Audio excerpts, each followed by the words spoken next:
국내에서 어제 코로나19 확진자가 299명 늘었습니다. 닷새 만에 300명을 밑돌았지만 여전히 수도권을 넘어 전국 곳곳에서 동시다발적으로 감염이 확산하고 있습니다.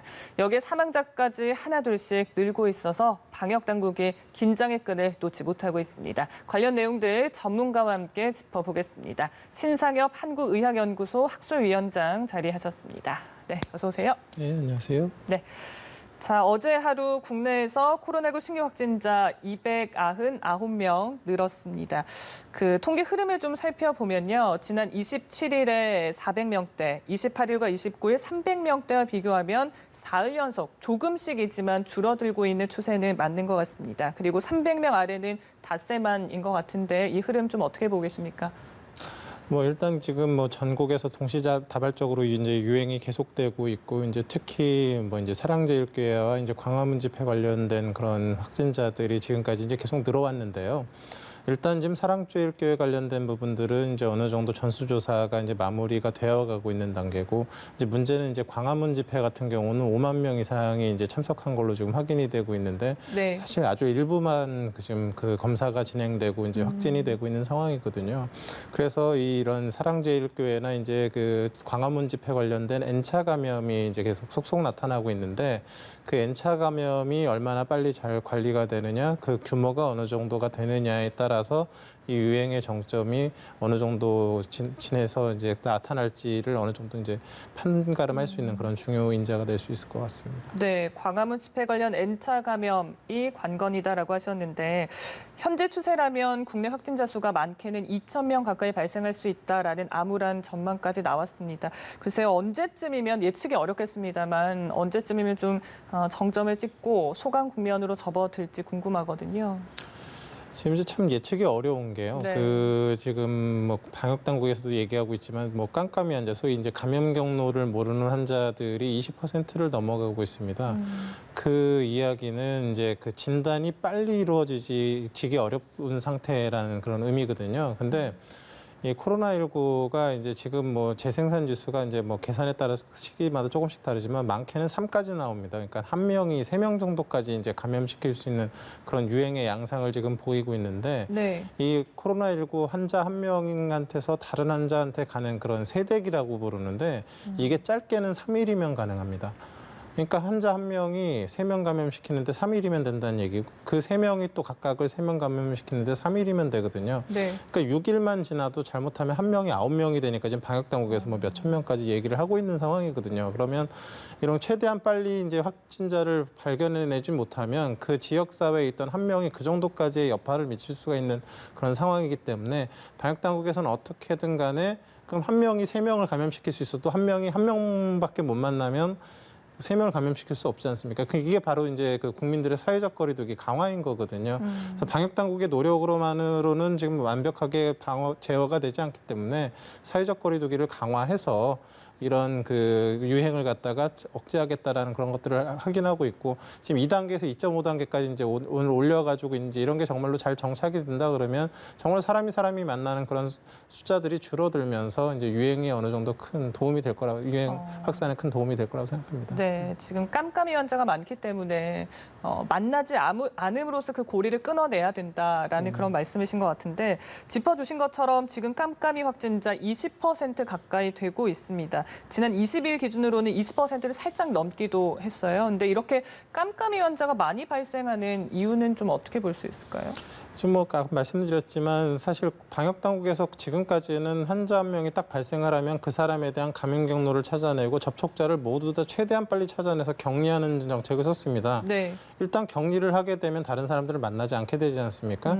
그런 상황에서 확진자가 발견이 되면 감염 경로를 아는 상황인 거죠. 이 사람한테 접촉한 사람들이니까.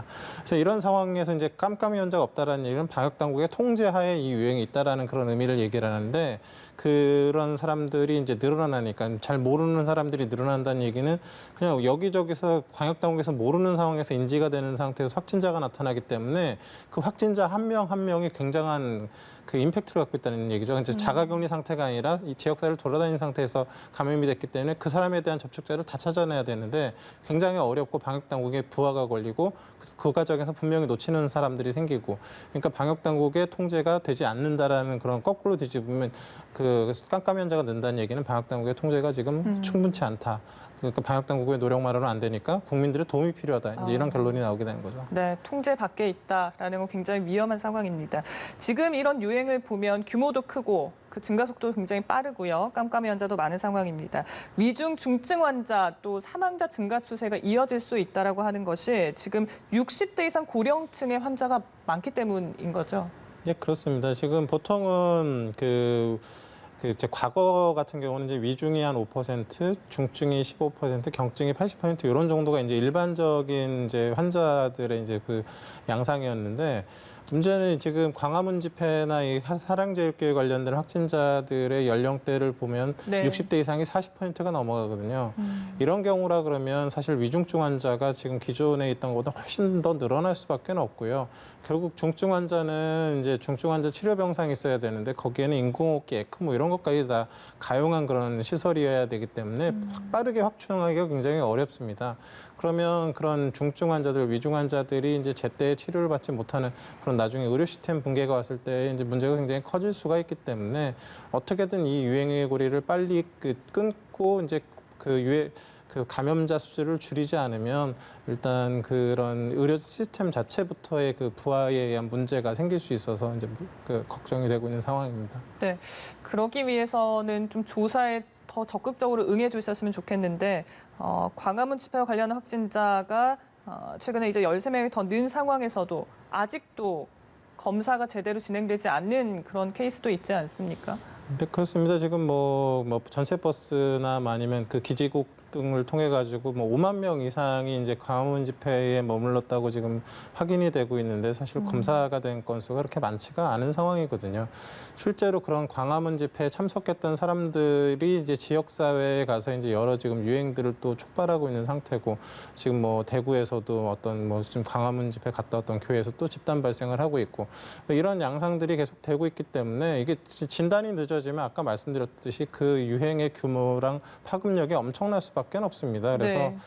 방역 당국에서 인지하고 검사 받으세요 이 이전에 본인 스스로가 그런 집회에 참석을 하셨다 그러면 자발적으로 검사를 받으시는 것이 이 전체적인 유행의 규모를 줄이는 데 큰 도움이 될 수밖에 없고 그게 자기 자신을 보호하는 길일 수밖에 또 없다고 생각합니다. 네, 지금 잠깐 언급하신 것처럼 대구 그에 있는 사랑의 교회에서 지금 30여 명 가까이 집단 감염이 발생을 했습니다. 이 정도면 한 교회에서 30여 명이 발생했다라는 거는 어느 정도의 상황이라고 보고 계신가요? 지금 파악하고 있기로는 뭐 교인이 한 100명 정도가 되는 것 같습니다. 근데 그 광화문 집회에 전세버스를 대절해서 교인 반 정도가 참석을 했다 뭐 이렇게 알려져 있습니다. 근데 이제 문제는 뭐냐면 이게 지금 8월 15일부터 지금 2주가 지난 상태에서 인지가 됐기 때문에 네. 그 각각 확진자 한 명 한 명이 지역사회에서 2주 동안에 다른 사람들에게 감염시켰을 가능성이 있다는 많겠죠. 말씀이시죠. 네. 그래서 결국 대구 지역 전체가 이분들로 인해서 또 어찌 보면 굉장히 큰 위험에 빠지는 그런 상황이 벌어지게 되는 거거든요. 그래서 확진자가 늦게 발견되는 게 이렇게 무섭고 또 발견됐을 때 벌써 뭐 전체 교인 중에 뭐 거의 30% 이런 정도 이상이 지금 확인이 될 정도로 이미 진행된 상태에서 발견돼 버렸기 때문에 사실 이 대구 쪽에서의 이 유행이 또 어떻게 또 양상이 달라질지 좀 걱정이 되는 부분들이 있습니다. 네, 광화문 집회가 이제 15일이면 보름 가까이 지났기 네, 그렇죠. 때문에 사실상 저희가 얘기하는 그 14일간의 잠복기는 일단 지난 상황인 거잖아요. 네. 그러면 지금 이렇게 발생하는 건 2차, 3차 이미 감염이 됐을 그럴 가능성이 더 큰 건가요? 잠복기가 지났는데 잠복기가 지나서 이미 다 활동하고 있음에도 방역당국에서 못 찾아낸 거죠. 그러니까 본인들이 검사도 하지 않고 못 찾아내니까 이렇게 본인 이미 다 증상이 있는 사람들 상당수일 겁니다. 이 중에서. 그러니까 증상이 있어서 잠복기가 지나 증상이 나타났음에도 검사를 받지 않고 광화문 집회 갔다 왔음에도 불구하고 자발적으로 검사받지 않고 이런 부분들이 늦어지다 보니까 그게 2주나 지나서 이제 확인이 된 거거든요. 과거 신천지 유행 때도 그 진단이 인지가 늦어지면서 2번 이상의 예배와 그런 소모임들이 있었던 이후에야 이제 유행이 인지되면서 대규모 폭발적 유행이 나타났지 않습니까? 그만큼의 규모는 아니지만 이 역시도 지금 거의 2주 만에 그 확진자가 확인이 됐기 때문에 사실 그 규모가 어느 정도 또 커질지에서 가늠하기가 좀 어려운 상황입니다. 네, 너무 걱정스럽습니다. 제주도에서는 지금 야간 파티를 벌인 또 게스트하우스발 2차 감염까지 지금 발생을 한 상황이고 또 한 목사 부부는 온천을 방문한 이력을 또 속이지 않았습니까? 글쎄요. 계속 이런 일이 반복되고 있는 것 같은데 어쨌든 좀 참여가 적극적으로 필요해 보입니다. 일단은 지금 뭐 가장 중요한 것이 이제 사람들이 모이는 것들을 피해야 되는 거거든요. 네. 이제 핵심 중에 핵심은 사회적 거리두기의 기본은 한 명이 세 명을 감염시킬 수 있어도 내가 한 명도 안 만나면 절대 유행은 진행되지 않습니다. 근데 사람들이 모이는 파티들을 지금 상황에서 하는 건 정말 적절하지 않고요. 또 하나 이제 또 방역 당국에서 골치를 썩고 있는 것이 이제 그 굳이 거짓말 뭐 이런 표현이 아니더라도 숨기는 것 자체가 굉장히 위험하거든요. 동선을. 그러니까 내가 어디론가를 갔을 때 거기 있는 사람들이 감염돼서 잘못하면 돌아가실 수도 있는데 내가 한번 좀 상황을 한번 모면해 보겠다고 이렇게 숨겼을 때의 그 여파가 사실 너무나 크고 또 이제 일순간에 그 잘못된 판단으로 인해서 나중에 구성권이나 이런 게 왔을 때는 또 굉장한 어려움을 겪을 수 있거든요. 그래서 일단 본인이 걸리거나 위험 상황이 있을 때의 방역 당국의 그런 여러 그 역학조사에 적극적으로 이제 좀 협조를 하는 그런 모습들이 있어야지 본인도 그렇고 주변 사람들도 그렇고 좀 그 유행에서 안전해질 수 있다라고 생각합니다. 네. 자, 이렇게 수도권에서 확진자 증가세는 어쨌든 크게 꺾이지 않고 있는 상황이어서요. 오늘부터 수도권 거리두기 이른바 2.5단계가 시행이 됩니다. 2단계와는 좀 어떻게 달라지는지 꼼꼼하게 좀 짚어주시죠. 뭐 사실 이제 어찌 보면 2.5단계라는 게 이제 3단계에 들어가 있던 일부 내용들을 이제 미리 좀 땡겨서 좀 적극적으로 이제 강화된 부분들이 있는데요. 기본적으로는 뭐 네. 헬스나 당구장 같은 실내 체육 시설 대부분 이제 영업 중단이 되는 운영 금지가 되는 그런 상황이고요. 네. 그 음식점 같은 경우도 이제 저녁 9시 정도까지는 뭐 일반 영업을 하지만 9시 이후에는 이제 뭐 배달이나 뭐 이런 것들만 포장이나 배달만 가능하지고 그다음 프랜차이즈 이제 그 카페 같은 경우에 있어서도 매장 내에서 뭐 음료를 마시거나 이런 것들이 이제 금지가 되고 역시 뭐 포장만 배달이 가능한 이제 이런 어찌 보면 상당히 강력한 사람들이 모이지 못하게 만드는 이제 그런 조치들이 취해지고 있는 상황이거든요. 네. 그래서 이제 사실 이제 경제적으로 참 문제가 될 수밖에 없는 상황인데 이걸 최대한으로 빨리 노력해서 끝내야지만 또 이 상황이 또 같이 좋아지는 거기 때문에 잘 일단 협조가 됐으면 좋겠습니다. 이런 부분. 네. 이게 사실상 3단계에 준하는 조치다라는 그런 얘기도 나오는데 그러면 위원장님께서 보시기에 이게 전국적으로 좀 확대 시행될 가능성도 있다고 보시는지요? 지금 이제 어찌 보면 3단계에 있는 일부 부분들을 지금 2단계 상황에서 끌어왔다라는 얘기는 3단계 자체를 했을 때의 경제적 여파가 너무나 심각하기 때문에 일단 그 3단계 중에서 그 사람들과의 거리두기를 할 수 있는 좀 뭔가 효율적인 몇 개를 갖다가 끌어온 거거든요. 네. 결국은 이제 뭐 지금 2.5단계에서 이제 또 그 사회적 거리두기가 충분히 이루어지지 않고 계속 문제가 불거지는 상황이라 그러면 뭐 어쩔 수 없는 상황이 올 수밖에 없겠죠. 그럼 결국 3단계로 이제 올려야 되는 정부 단계에서 올리게 될 거로 생각합니다. 네. 그럼 위원장님께서 보시기엔 좀 추후 상황을 지켜보고 만약에 상황이 더 심각해지고 있다라고 한다면 빨리 3단계로 격상해야 되는 거 아니냐라는 일각의 목소리도 있었는데 이런 부분에 좀 공감을 하시는지.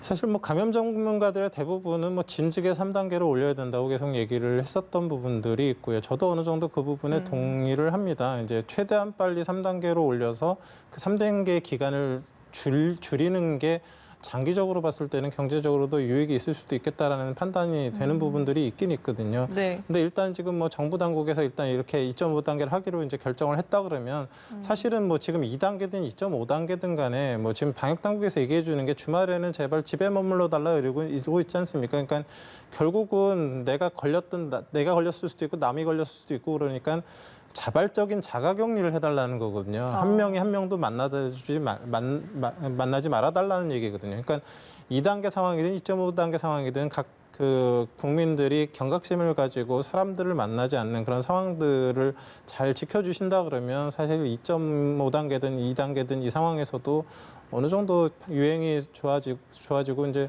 3단계로 가지 않을 수 있는 그런 여지들이 분명히 있을 수는 있기 때문에 네. 지금의 이제 상황에 좀 충실해 주셨으면 좋겠습니다. 네, 계속해서 앞서서 이제 방역 당국의 통제 밖에 있는 상황이기 때문에 시민들의 자발적인 자가격리 그리고 참여가 중요하다라는 말씀을 계속해주고 계십니다. 끝으로 일부 이제 흡연하시는 분들 사이에서 이제 담배를 피기 위해서 마스크를 살짝 내리는 일반 뭐 턱스크라고도 하는데 이런 사례들을 좀 간간히 목격을 할 수 있는 것 같습니다. 근데 오히려 이런 상황 때문에 코로나19가 더 확산되는 거 아니냐 일각에서는 그런 시선도 있는 것 같고요. 흡연과 코로나19 감염의 어떤 연관성이 좀 있는 겁니까? 예, 연관성이 있습니다. 지금 흡연한 분들 같은 경우는 코로나19 걸렸을 때 고위험군에 가까울 정도로 예후가 별로 좋지가 않습니다. 그래서 네. 그 흡연 자체가 이제 그 코로나19의 중증화를 만드는 이제 안 좋은 인자 중에 그 위험 인자의 하나로 되어 있고요. 그러니까 본인도 이제 흡연을 하게 되면 이제 위험에 빠지는 거고 주변에서 간접 흡연을 하시는 분들 역시도 그분 역시 이제 좋을 게 없는 상황이고요. 그리고 하나 또 문제가 이제 턱스크를 하게 되면 이제 마스크를 쓴 상태에서 이제 내리게 된다 그러면 이쪽 아래쪽 턱이나 이런 부분에는 네. 또 뭐 예를 들면 확진자랑 접촉해서 바이러스가 있거나 오염된 뭐 세균이 있거나 안 좋은 게 있을 수 있는데 내렸다 다시 올리는 상황에서 이쪽에 있던 안 좋은 그런 물질들이 다시 쓰는 과정에서 입으로 들어가게 되는 상황들이 벌어지거든요. 그러니까 여러 가지 위생 부분이나 이런 또 잘못하면 코로나19에 또 걸릴 수 있는 더 위험성을 높이는 부분들도 있기 때문에 마스크는 코와 입을 제대로 다 가려서 잘 착용해 주시는 게 무엇보다도 중요한 시기라고 볼 수 있겠습니다. 네, 사실 사회적 거리두기 2.5단계 오늘부터 8일 동안 시행이 되는데 이조차도 가보지 않은 길이고 많은 분들이 좀 고통을 겪고 계실 수도 있을 것 같습니다. 끝으로 시청자 여러분께 당부 한 말씀만 좀 짧게 해주시죠. 뭐 코로나19는 결국은 호흡기 비말과 접촉 감염으로 감염이 되는데 우리가 이미 이런 감염 경로의 고리를 끊을 수 있는 방법을 잘 알고 있습니다. 이제 가장 중요한 건 아까 말씀드렸지만 한 사람이 가급적이면 다른 사람들을 만나지 않는 사회적 거리두기가 가장 기본이고요. 그다음에 사람들을 만나야 되는 상황에서는 마스크 착용만 잘 한다라고 했을 때도 그 감염의 위험이 굉장히 현격하게 떨어집니다. 일단 이 두 가지를 기본적으로 잘 그 평소에 지켜주시는 부분들이 필요할 거라고 생각합니다. 네, 여기까지 얘기 나누겠습니다. 지금까지 신상엽 한국의학연구소 학술위원장과 얘기 나눴습니다. 네, 오늘 고맙습니다. 고맙습니다.